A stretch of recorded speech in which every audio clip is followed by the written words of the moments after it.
I wonder, can ROG Ally X run Black Myth Wukong at 120 frames per second? For this test I set ROG Ally X at 25 watts TDP, Black Myth Wukong is 480p, lowest possible settings, no FSR. And I'm also using frame generation just to get to those 120 frames per second. Without frame generation, this game is already at lowest possible settings, resolution, you cannot go lower than this. It's somewhere around 70 to 80 frames per second. For some reason there is no full screen option in options, and we have to stay borderless or window. That's why we have to deal with big black borders on the side of the screen. But for the test, this is fine. And I also delete Windows from this device, and I'm using Buzzite OS. I will never install Windows back because Buzzite OS is just beautiful. This is basically SteamOS, everything just runs so smoothly, I'm loving it. And as you can see, we are at stable 120 frames per second, almost stable. There was 113, 15, but this game is just amazing when it's at 120 frames per second. Let's kill this guy. Oh, this guy stopped. It's hard to predict when he'll attack. I'll dodge that and no. Not gonna kill me. Gonna heal and touch. Touch again. Come on, come on. You're not gonna kill me. No. Oh, must dodge him. Come on. Transform and. Okay. This guy's tough. He's not even a boss, it's just like standard mob. But he is not going to kill me. And almost there, come on. Oh no. No, don't kill me, no. Sure, what should I do? Yes, yes, almost there. Come on, come on. Yeah! Well, that was easy. And our FPS is so high and game looks, in my opinion, still very decent. This is 480p. This is such a low resolution, but because of how small this and our image is a little bit smaller than the screen, it looks still right. Of course, I'm not gonna play this game at this resolution. I would advise you to set to like 720p, 25 watts TDP on this device to have like decent experience. But as you can see, our test is success. We can reach 120 FPS in this game. We have to use frame generation. Without it, it's like 70 to 80.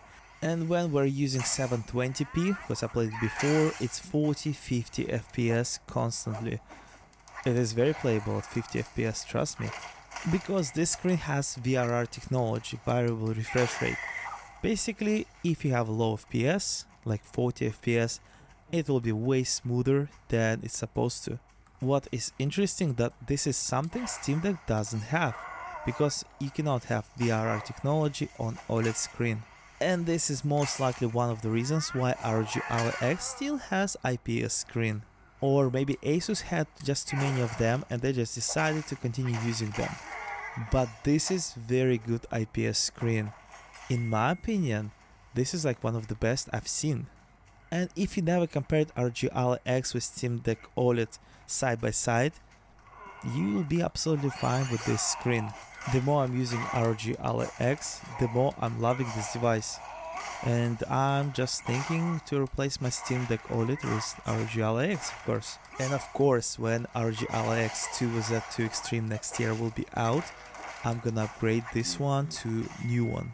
And I also think that Steam Deck is in big trouble when Z2 Extreme processor will be out, because gap in performance will be so big that there will be no point even to think about buying Steam Deck anymore. And if ASUS will start selling ROG Ally X with Z2 Extreme for $700, this means that this ROG Ally will go down in price for like $500. And this will be such a bargain. For Steam Deck to stay relevant, they will have to drop prices for their OLED models, and also they will have to release new model with upgraded processor, better resolution screen, something, maybe more power, more battery, like 80 watts hour, that's fine, like on ROG Ally X. Or people are not gonna buy Steam Decks anymore. But maybe Valve is not even planning to release new Steam Deck at all. If they'll create perfect SteamOS for every Windows handheld, then we'll have like hundreds of Steam Decks. Because BuzzEyeOS is SteamOS kinda, and it's fully working. I have no complaints, and I'm not gonna delete this BuzzEyeOS from ROG, but I will probably install SteamOS once it will be released. At this moment, if I'll have any other Windows handheld in future, I will install BuzzEyeOS straight away. Screw Windows, there are updates, it's heavy, so many bugs, and the biggest problem is stuttering. Games are stuttering crazy. Only because Windows works in different way, not like BuzzEyeOS on Linux. On BuzzEyeOS or SteamOS, game shaders will be loaded before, and then everything will be just fine. On Windows, shaders are being rendered right away, and that's why we have stutters. So what do you think about this? If you enjoyed this video, hit like and subscribe, and I will see you next one.